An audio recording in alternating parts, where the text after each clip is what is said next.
We have no idea. We are actually very confused at this moment. I know sometimes you think that this is normal, but this one isn't normal. If anybody is on, can you let us know if we are in Facebook? I have to look because we're supposed to be, but your live video starts now. Yeah, this is very confusing. Oh, I got a Facebook notification. Does it say that we're live? I don't know. Is anybody here? Yes. Very confusing. Oh, good. Okay.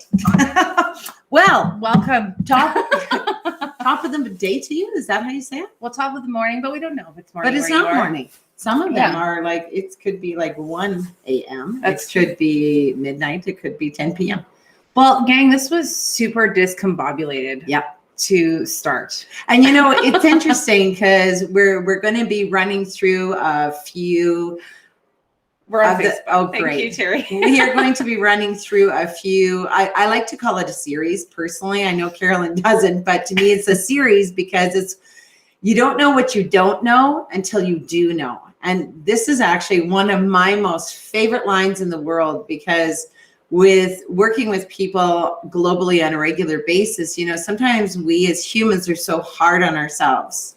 And we do that regularly because we want to do more for horses or more, we wanted to see differently, or we want to go back in time to say, I wish I could have done it that way. But you don't know what you don't know until you do know.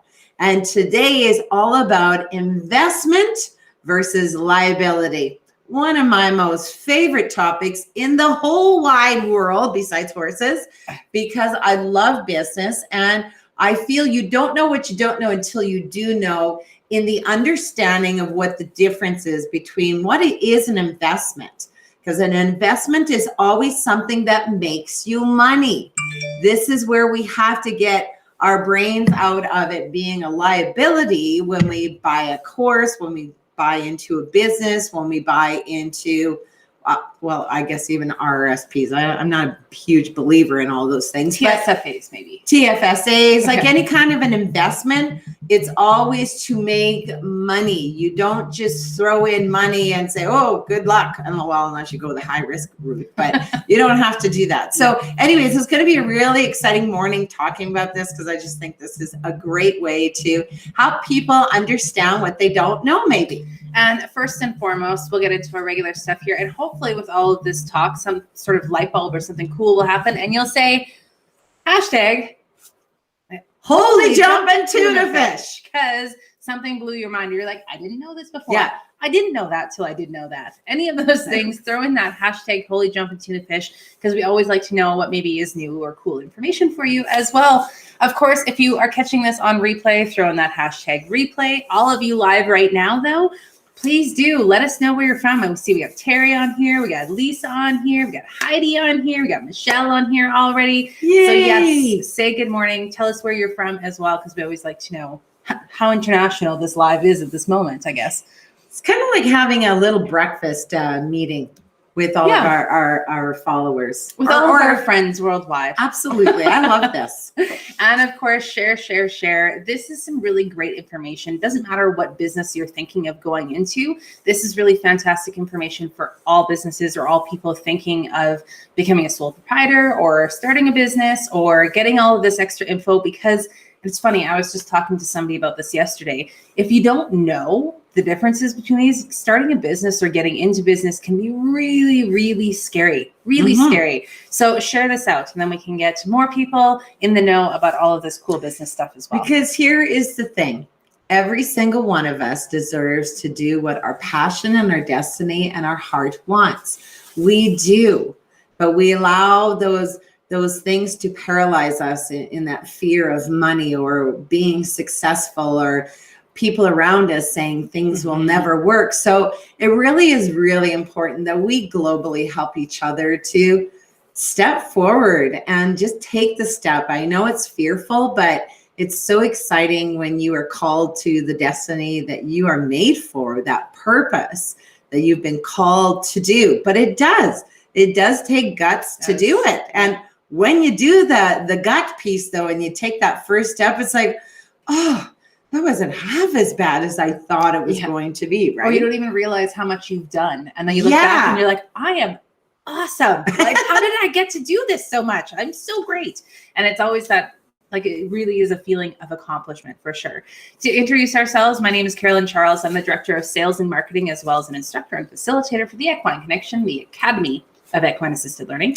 Just love that long name. Hi, everyone. My name is Carrie Fulmeck, the founder of the Equine Connection and master instructor, helping humans just like you globally around the world to do what it is that we do. And that is working with horses in a completely different way, keeping the welfare of the horse paramount to everything that we do. We do not use horses.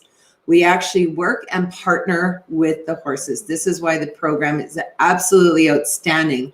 But why it's also so outstanding is because it is the horse that teaches through these objectively driven programs. And as we as facilitators are there to help the human beings to maybe understand what that horse's language would be saying to them, and allow the human to come up with their own solutions to make a change or to not make a change. Like, it's totally up to them. We do not tell people, this horse is telling you that you have to go and buy some stock today, or this horse is telling you, you got to drop all the baggage in your life. We don't do things like that because it's not true. I was just saying, horses, they don't talk like that.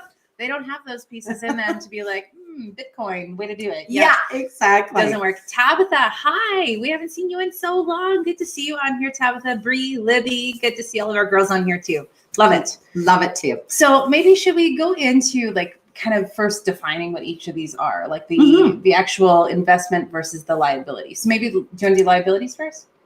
Or investments first? Well, I love investments because you see, investment is an asset. What's the asset? It's you. Like, here's the thing that you really have to understand when you're going into business.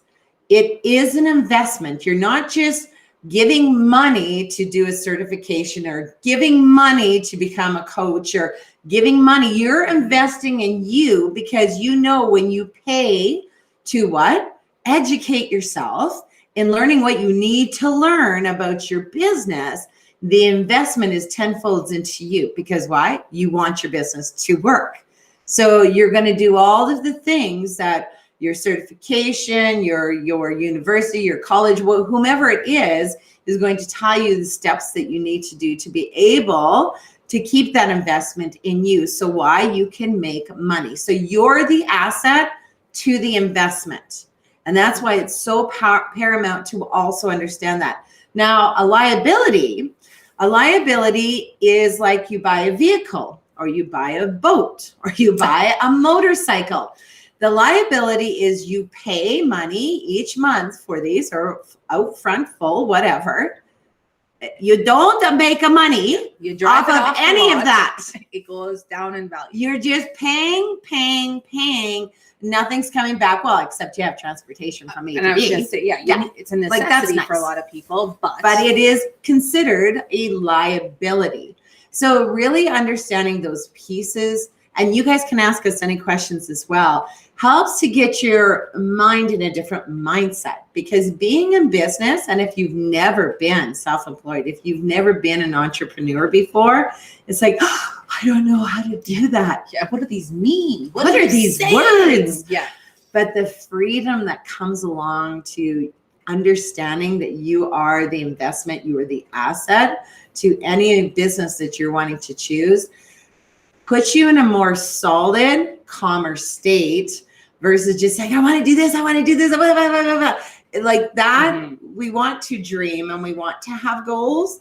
But in business and being an entrepreneur, you still have to understand you got to bring it in a notch. Whoa, slow her down, because you still got to do it one step at a time. And it's first understanding what's the investment, what's the asset to everything that you're going to be doing.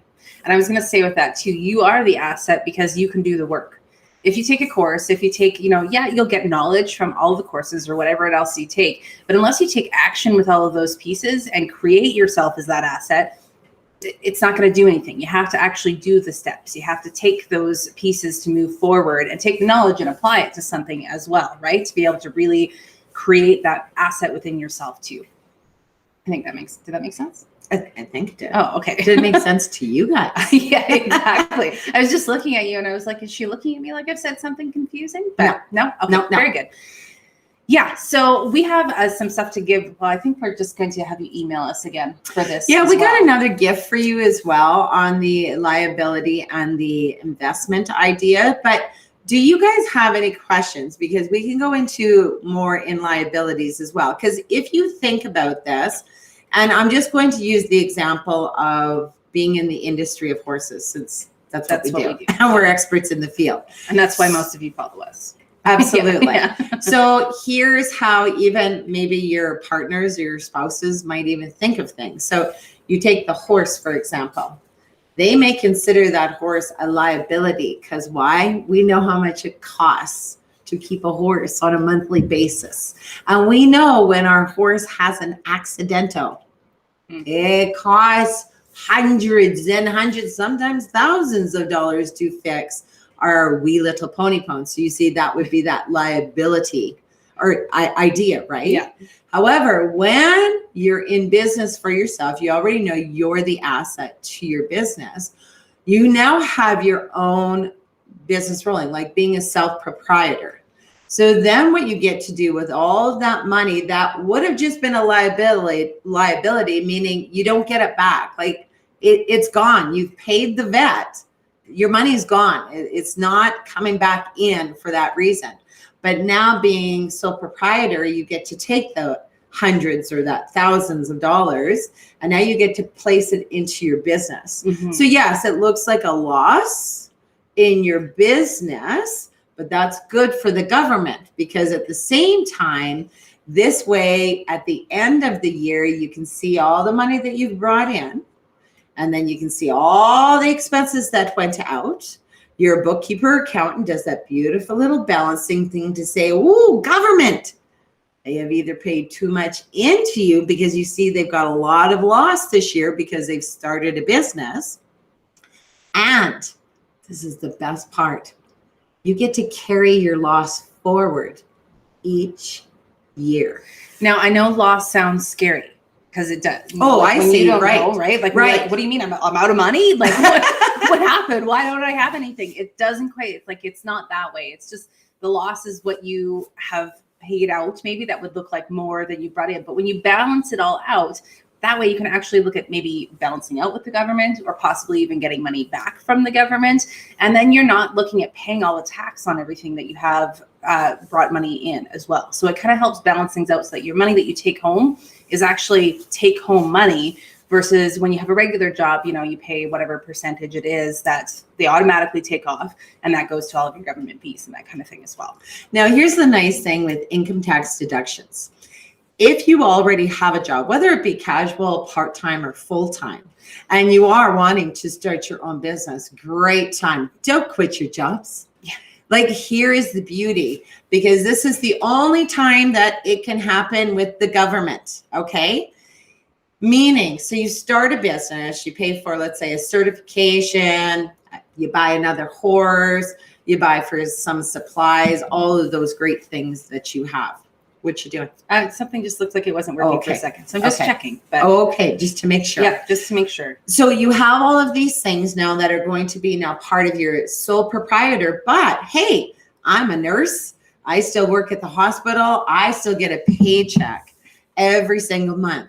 So what happens is, of course, the government takes the money off your paycheck before you get paid. So you've got your gross amount that you get paid, but then you see at the end, you got a net amount because the government has had to take all of their stuff. Mm-hmm. So that's your net amount. Now at the end of the year, you have all of this loss or expenses. You just call them expenses because if loss sounds too scary. Yeah, maybe that feels scary. Yeah, expenses. Yeah. So you have all these expenses because you just started the business, even if it's midway in the year, even if it's 3/4 in the year, it doesn't matter. You started this business. Now you've got your horses and all those beautiful things.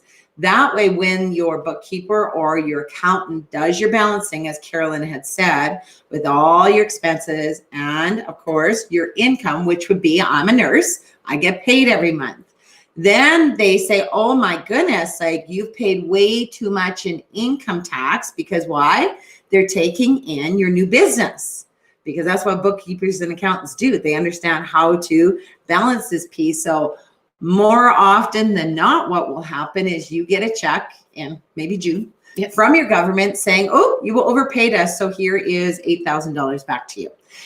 Whatever your amount is, of course, every time you're paying your income taxes, right? So this is why it's beautiful to start a business when you already are having a paying job. Now, if you don't, that's okay too. Yeah. I just love business. So I never had to have another business to risk going out to start a business, because I just always feel, no matter how many times people told me it wasn't going to work, I put tons of research, thought, I wrote out everything. And when I decide to make a decision that I know it will work, I'm the asset to my business, and by crack and doodles, I will make it work. Nobody on earth will tell me that it doesn't work, because it's me who's the asset, and it's me who sees the vision of where the business will roll. Does that kind of make sense? I think so. And I think it's good to know too, that you don't have to start out and like make yourself incorporated or do any of that stuff like right off the bat either. Like, I'm a sole proprietor.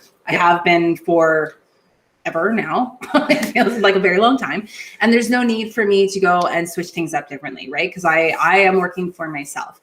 You don't need to even get to those other places of being, you know, the limited businesses or corporations or anything else like that until further down the line either. So it's all baby steps. Like, it all sounds like it's, even if they want to do, you didn't have to be an incorporated company either. Absolutely. You know, being incorporated or limited or LLC, it's bonus for the fact that it's a name. So if you're wanting to keep a specific name, let's say like the Equine Connection, that was your name. Well, I know in my business, I always want that to be our name. So we, of course, made it incorporated, because then that helps to keep that name for you. Nobody else can use that name. But just so you know, and I'm not going to get into it, but trademark trumps incorporated, limited, and LLC. Yeah, that's a whole. But that's another day, another story. But chat. You can be sole proprietor your entire life in business. I've always been an entrepreneur, so mostly I've only ever been Carrie Fulmack, either being a realtor, Carrie Fulmack running Thanks for the Memories luxury tours, Carrie Fulmack being in a direct sales weekender business, and it would be paid to me personally, Carrie Fulmack. So it's really so many beautiful options to be able to look over. Let's see, we got Chris on here too. Chris, we haven't seen you in a while. Hello, Top of the morning Chris. to you, good sir. Absolutely. One other thing I wanted to mention with all of this is the importance of a fantastic accountant. If you don't know all of the intricacies of all of this right off the top of your head, have an accountant that you know and you trust. We have had fantastic accountants. We have also run into not so fantastic. I had one for my own that actually had all my stuff and then went MIA. And therefore I didn't have my stuff anymore. It was a very sketchy place and time. But you just want to make sure too that you have that great accountant or somebody you trust or somebody that can help you guide through all of this, because it can seem a little bit overwhelming, but when they know their stuff, man, they're good to have on your team. It's a win-win. And Bree just made a really good comment too. Now, if being sole proprietor, you can stay as Carrie Fulmack, for example, which I did, or you can also buy a trade name. So then they would do a search, and for Bree, it was Force Action. Whatever. Well, you know what I'm saying. That one. Yeah. But so you see, then she would have done a name search through your registries, and then it's still, she can be paid through that business. Absolutely. But it's still her personally. So you can choose either just keep your own personal name or do a trade name just like Bree has, because then at least she gets to keep that name for her website that she does, her social media platforms. It's nice for her because she wanted to have a business name to go with her business versus just Brianne Hingley, which is also a great name too. Yes, but it's always nice for clients too, because you know, you come to the Equine Connection and when you pay for something, you expect to pay the Equine Connection. So it would seem kind of off sometimes if you're like, oh yeah, just make the check out to me, right? Like sometimes it seems a bit weird. So that's a really good point too.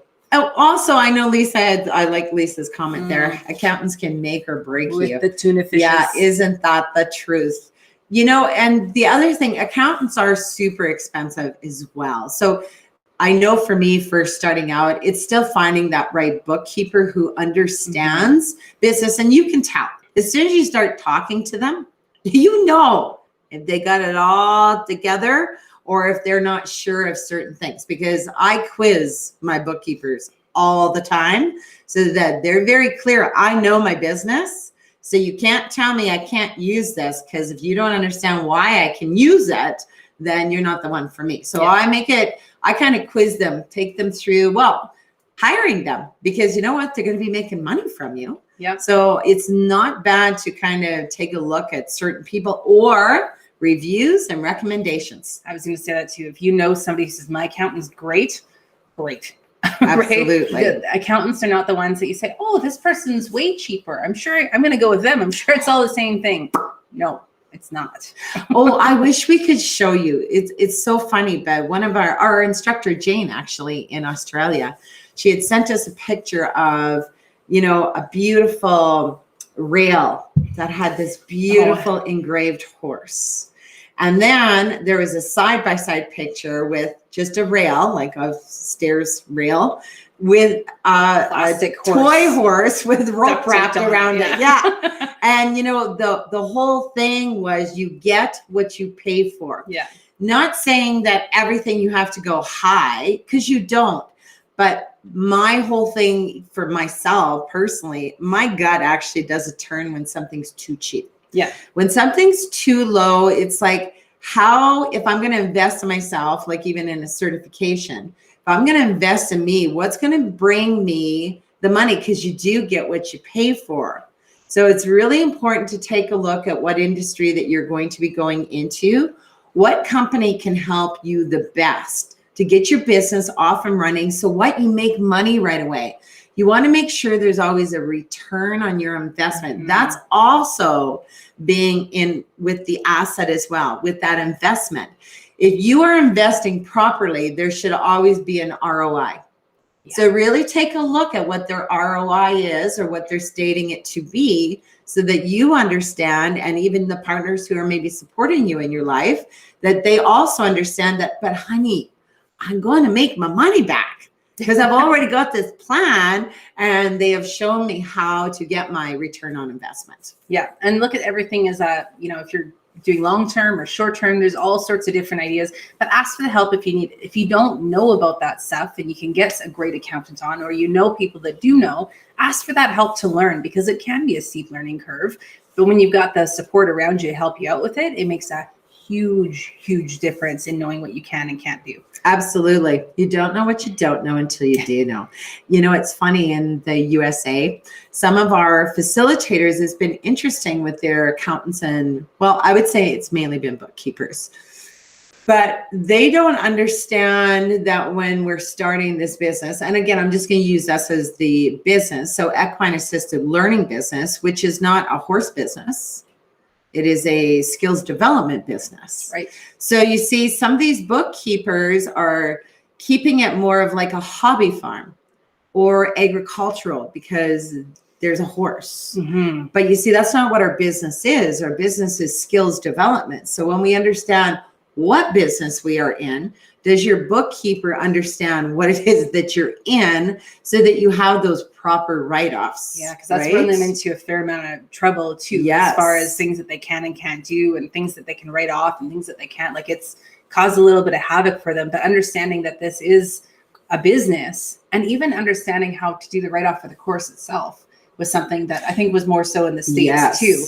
But you can't necessarily write some things off. I just choked on my own slide. No, as your own, as a going to college or getting a degree, it doesn't write off that way, but it still is a write-off. So just kind of saying, in business, no, it can't happen. No. It still has to go towards still your business, because it's education. You need to move forward with it. So it's having that knowledge and knowing who to ask for the knowledge, and having somebody really good on your, I'm just going to say on your back, but that's not right. Having your back on the accountant side of things. Yeah, because I actually couldn't figure that one out. Oh, here's the other thing of maybe you don't know what you don't know till you do know. our governments, this is okay, I'm not huge into the government speeches, let me tell you. However, the one thing I do enjoy, especially North America, Australia, our governments allow us as an individual, sole proprietor, even starting a business, a couple of years to prove that we can make money. So this is why it's so exciting, because it's not like the government expects you to just make money in your first year. Like usually when you start business, I mean, it can take you up to 5 years to even start literally making money, but the government already knows this. But again, even with that, when the government sees that, yes, you still have all of these expenses that you're carrying forward, they now see, oh, people are starting to pay for your service. That's always what the government wants to see. Yeah. Because you see, because then you can keep going further and further with the government, because you can't always be at a loss in business. Think about Steve Jobs. Like there is no way on earth he even made money in the first 2 years, because that was multi-millions. But you see, this is where governments understand they need us business owners to start businesses. Why? It's great for the economy, for one thing. And they understand how business works. So it's not a fight with them. You just have to have that right bookkeeper or accountant to understand all those beautiful pieces. And keeping a job is beautiful as you're building your dream career. Yeah, and it's not about outsmarting the government or doing something shystery. Do it right. You do it right. You go to jail. But the options are all I'm scared of the government. You go to jail. So you just, you can follow all the rules, but if you have somebody who's super knowledgeable on those rules, that's where it really comes into help. This is a great question too from Terry. Does your business own the horses, or do you personally?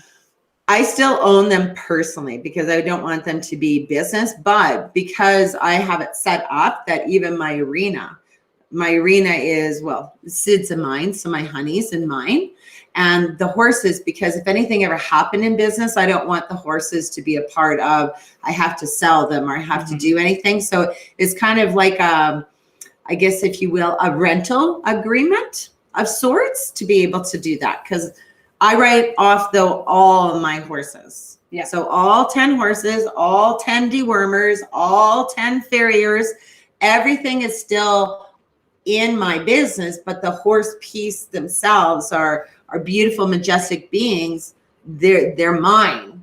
But anything that's associated with my horse gets all the write-offs in the business. I hope that does that make sense, Terry? And then we got another one here too. What are personal and development business? We are a personal and development business. Oh, we are. Yeah. You're welcome. Yeah. We are a personal and development business. This might be help more for applying with grants. Yeah. So, I mean, yes, absolutely. You're not a horse business. Yeah. Because again, people don't know what they don't know until they do know. So if the person who's reading your grant application has no idea what a horse can do for a human, it's not going to help you get any further. When you're writing grants, absolutely, you want to come with those objectives of what's going to come out of things. You want to come at it. It's a wanted commodity. That's the biggest thing I can say with grants. Yes. You must prove that you have money so you can get more money.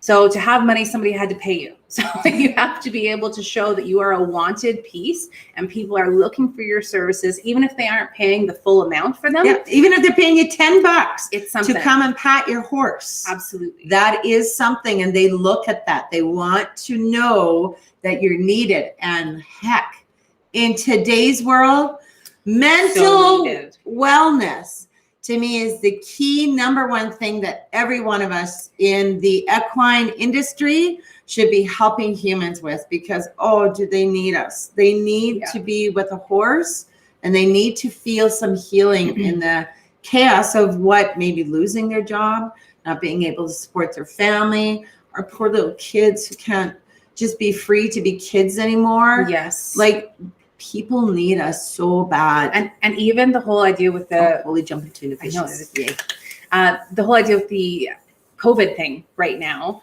this is still something that people can continue to do, that can be outdoors, can keep distancing, can wear masks. These are all things that can be done. And now, like in Alberta, we just opened up again so that we can have 10 people in a space outdoors.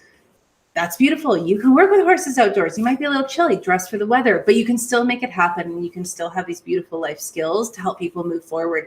And this is scary times for mental health. Scary, scary, scary, scary times.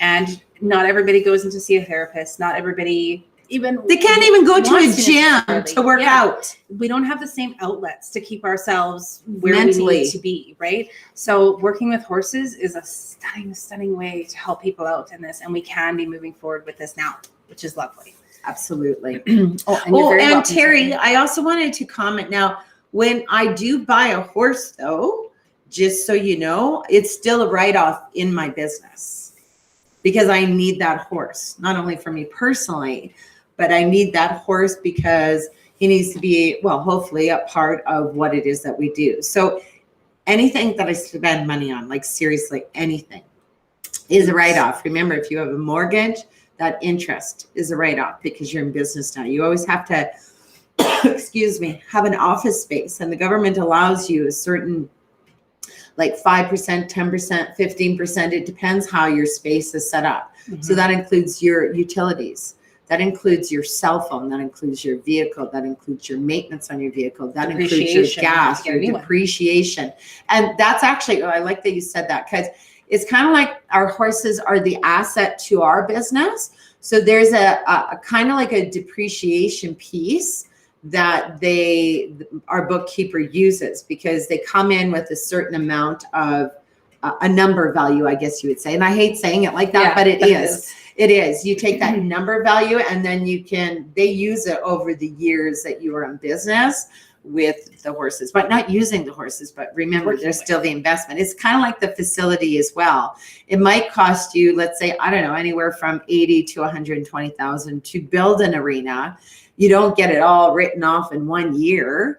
They take that whole, and it still is to me an investment. It's not a liability, but it is a liability because it's so confusing. It's a liability because you owe money on it, probably. But an asset to your business because you can work more. That's right. Yeah. And then they take that and depreciate it out through the years as well. Do you think we confuse them on that one? I think so. Liability is an asset, but it's an asset because we like it, because it's a liability because it depreciates. This is why bookkeepers and accountants, they get all of this stuff, and they know where to put all of the things and living beings that you are working with and where they place in your company. So this is what, it's so much easier to always speak to them first. They know their stuff.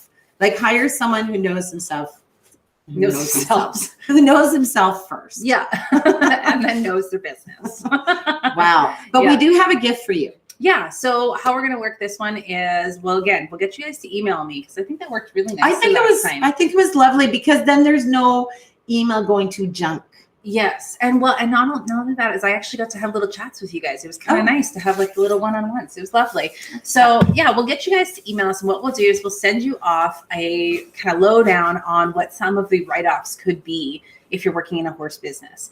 And the cool thing about this is when you start to tally up how much you spend, because sometimes, I know we have all done this before, where we just kind of don't tally it up because we don't really want to know in case somebody asks us at first. But this way, when you do tally it up and you can see how much of that would be a write-off for your business, it's actually kind of like, holy, this could make a serious dent. So we will have you guys email me for that one. Do I have that on here already, you think? I think so. Yay, look at me go. But the other thing I want you to do, in addition to emailing Carolyn, is I want you to put a hell yeah in the comments. Yeah. So anyone who wants this PDF, I want you to put in a hell yeah and then email this chick here. And a tuna fish. And a tuna fish? Hell yeah, a tuna fish. What else? Hell yeah, and a tuna fish. Yeah. Now do a drink. And backhand spring. And pretend that you're hula hooping at the same time, please. And rub your belly and pat your head. But we'll always need liabilities. So just so you're aware, like, this is just what we do in life. But now I'm going to tell you something that's super exciting, that being in business all these years, I just learned this. Even though I always knew it, I didn't know how to exactly put it into words.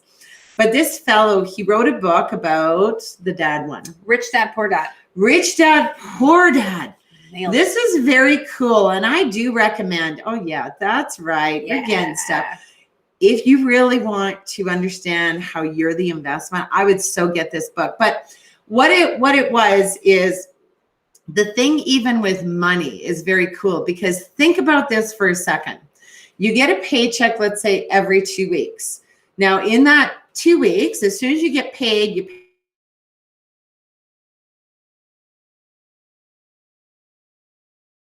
no money again, because that's what happens. But here's the thing with money. In 2 more weeks, it's going to replenish again. This is I have used this. I have always said you do have to spend money to make money. Yeah. But I'll tell you the secret, because that's the ingredient, is you.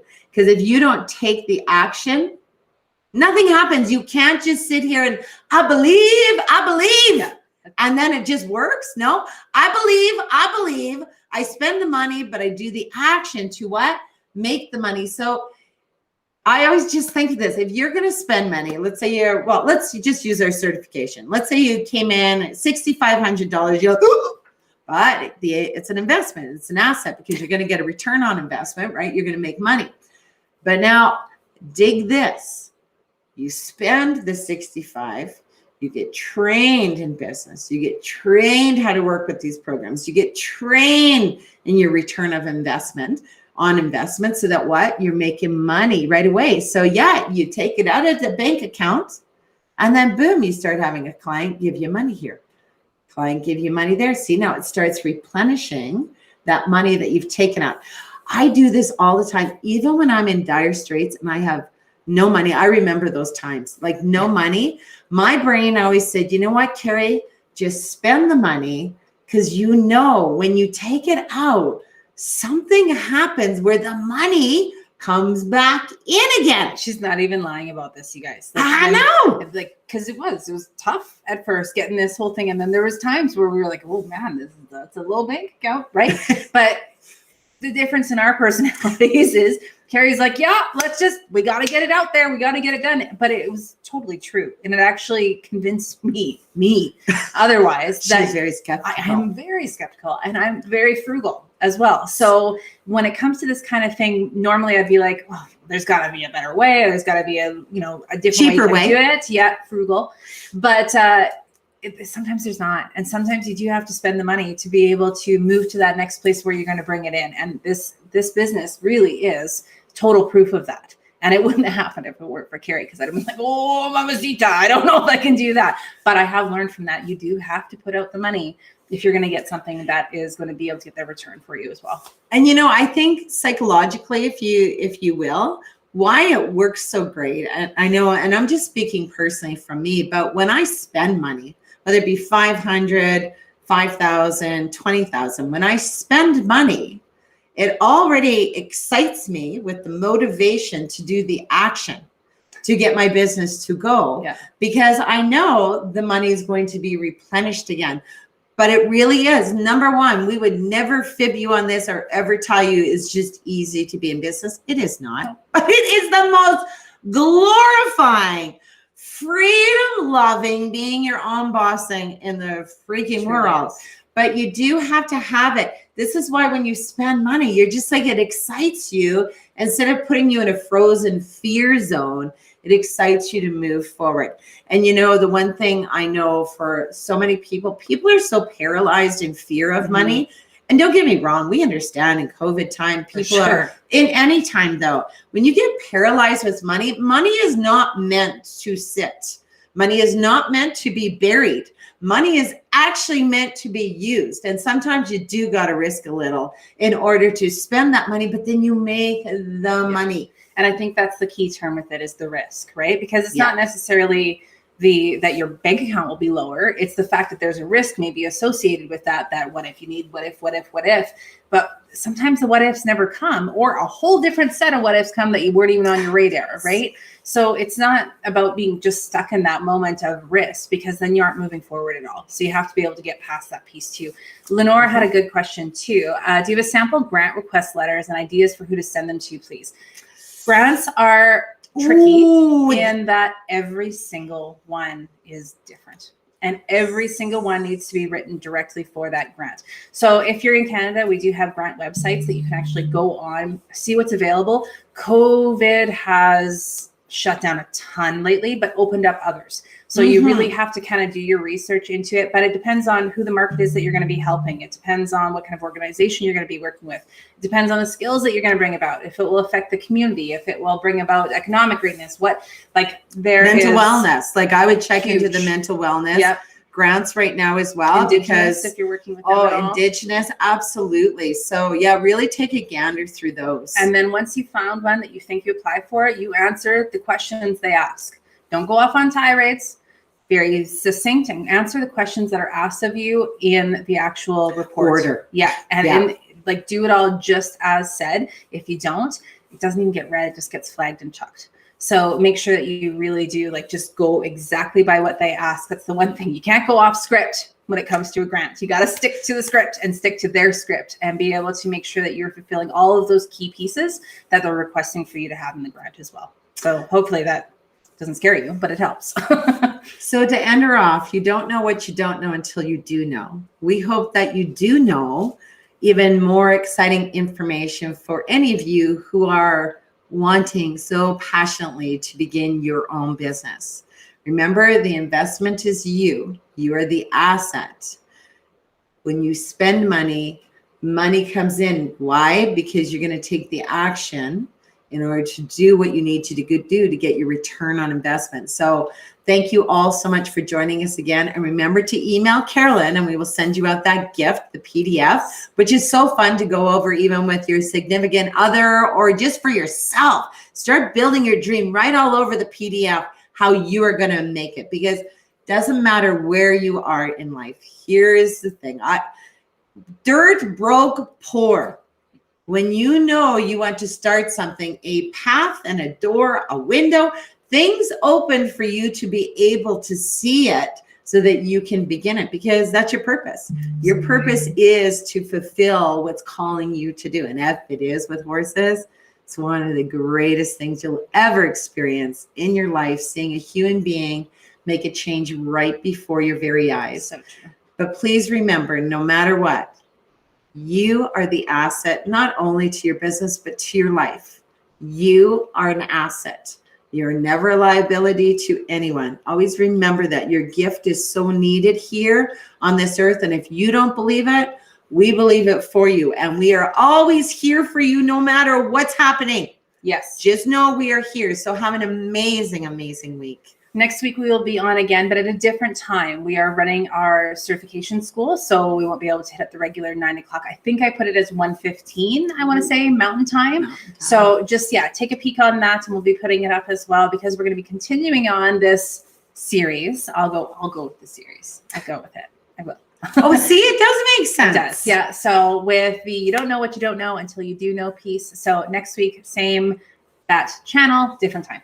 And a different convo. That's right. With you don't know what you don't know until you do know. Exactly. Oh, and we got a couple more. Lenora, we said hi. Carrie, hi. Chris, hi. And Alicia, thanks for joining us at the end here too. Good to see you guys, and we'll see you next week. Toodles. Understood. I think we're still here. Hello. I don't know. Might be, might not be. Do, do, do, do, do. Who let the dogs out? Who? That's who let the kitties in? Who? Let's just sit here and wait. Maybe we're live. Maybe we're not. I don't know. How come you can't end it? I don't know.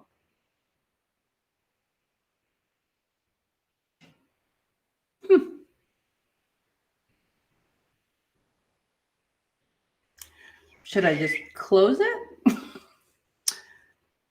I don't know, but I don't like that we can't end it. I think it's solid to end. Because then there's a closure. Yeah, instead of this.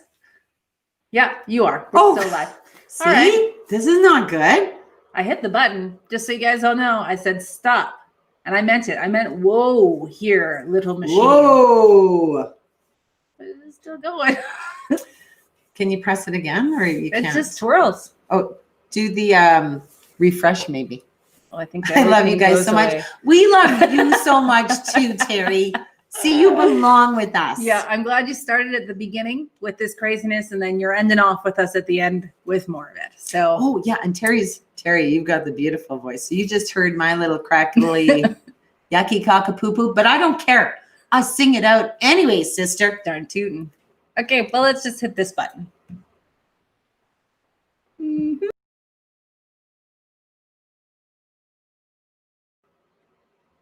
No, we're sorry. Wow. Okay, I'm gonna hit stop again. I'm gonna try it. Stop. Whoa. I don't know why this is bringing me here. Is that why I won't stop? Weird.